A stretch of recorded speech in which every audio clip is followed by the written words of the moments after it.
Salam əziz tələbələr. Deməli biz bugün sizinlə fərqli bir detal işləməyə çalışacağıq. Deməli gördüyünüz bu detalı göstərəcəm sizə. Bunu necə işləmək lazımdır. Deməli burada əsasən tam radiuslardan tam radius circle'larından istifadə olunacaq və ölçüləndirmə işlərindən circle'lardan istifadə olunacaq. İndi gəlin baxaq biz bunun ölçülərinə. Gördüyünüz kimi burada bunların ölçüləri verilibdir. Baxın, circle'ların burada bizdə bir circle var. Diametri 25'dir. Birinci bir circle'ımız diametri 25'dir. Birincisi radius 20'dir. Yəni indi biz bu ölçülərə uyğun detalımızı işləməyə başlayaq. İlk öncə gəlirik, deməli circle komutuna. Radiusumuz, baxırıq, radiusumuz 20 idi və 20 radiusunda bir circle çizirik. Gördüyünüz kimi 20 radiusunda circle çizdik və görürük ki güc istəyirəm və görürük ki burada bir dənə diametrimiz var 25 diametrində bir circle'ımız daha var və gəlirik circle center diameter və 25 diametrində bir circle çizirik. Biz bunları circle'larımızı çizdikdən sonra baxırıq, görürük ki biz burada ölçülərimiz var, məsafələrimiz var, onları verməyə çalışırıq. Görürük ki mərkəzimizdən aşağıya doğru 60 mm bizim bir məsafəmiz var.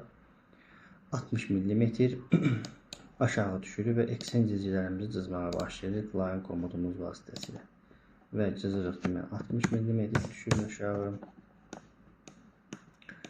Və 60 mm düşdükdən sonra görürük ki həmin bu xəttdə bizim circle'ımız var. 7.5 radiusunda, diametrində, radiusunda circle'larımız var. İndi onları göstərəcəm sizə. Və 7.5 radiusunda circle'ımızı çizirik. Və görürük ki bizə bu məsafədən bu məsafəyə 56 mm verib. Biz isə bunu 28, bir hissəsi 28 sağa, 28 isə sola aparırıq. Deməli biz eksen cizgimizi yenə çizirik 28 və 28 və burada biz 7.5 circle'ımızı çizirik.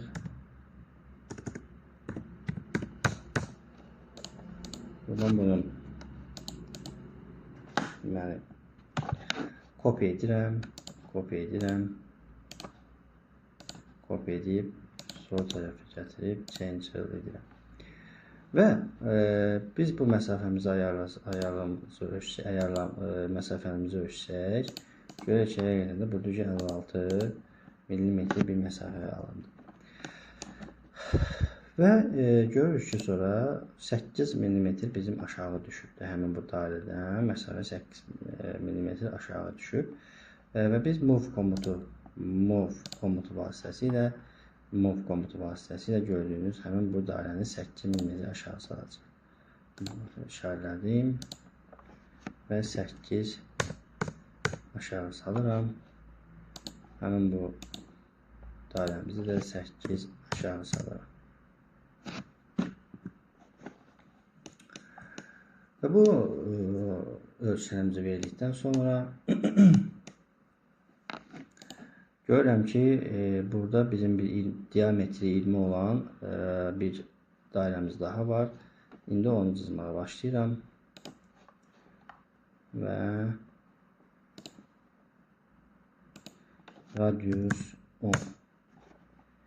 radiusu 10 verirəm və yenə kopya sistemi vasitəsilə həmin bu kopyanı gerçəkləşdirirəm.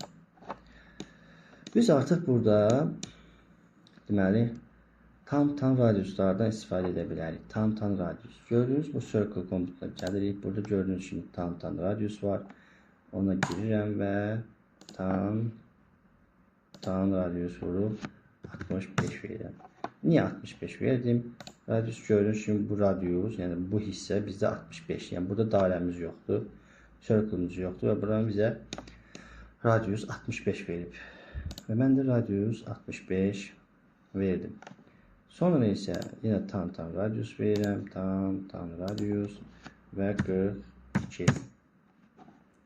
Gördüyünüz kimi burada da bizə 42 radiusunu veribdir. Yəni bu dairəmiz də 42 radiuslu bir circle'dır. Və artıq biz trimləmə işləmindən keçə bilərik. Trimləyirik. Və artıq bizim bu fiqurumuzun bu orta hissəsi alınmağa başladı. Gördüyünüz kimi artıq bizim circle'lardan istifadə etdik. Tan radiusdan istifadə etdik və bunu alındırdıq. Fiqurumuzun orta hissəsini alındırdıq. İndi isə keçirik aşağı hissəsinə. Görürük ki, biz mərkəzimizdən 35, bu dairənin hissəsindən 35 aşağı düşüb. Və burada da 8, buradan burada 8 olduğu üçün, buradan hissədə 35 olduğu üçün 8, 35 biz 43 mm aşağı düşəcəyik. Və yenə eksentrizimizi alırıq və 43 mm orta modumuz açıqdır. 43 mm aşağı düşürük.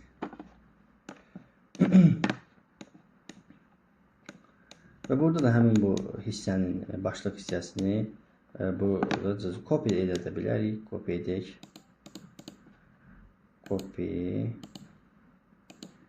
Kopya edirik. Cancel və dairə kopya komutlarından istifadə edərək cancel edirik. Biz burada da tan radiusu verə bilərik. Tan radius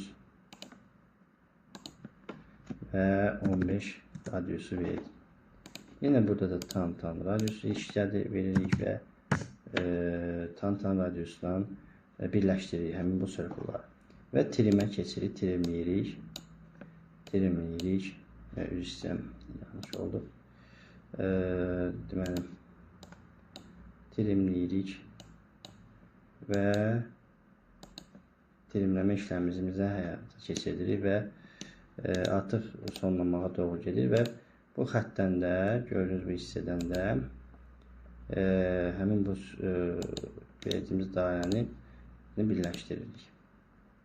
Tərəflərini birləşdiririk. Tangentəyə vururuq, yəni dairənin tangent hissəsinə vururuq. Və beləliklə gördüyünüz kimi bizim fiqurumuz alındı və biz burada nədən istifadə etdik? Tan radiusdan, circle'lardan istifadə etdik və trim komutundan istifadə edərək detalımızı işlədik. Hələlik bu qədər. Gələn dərslərdə də başqa detallar haqqında məlumat verəcəm.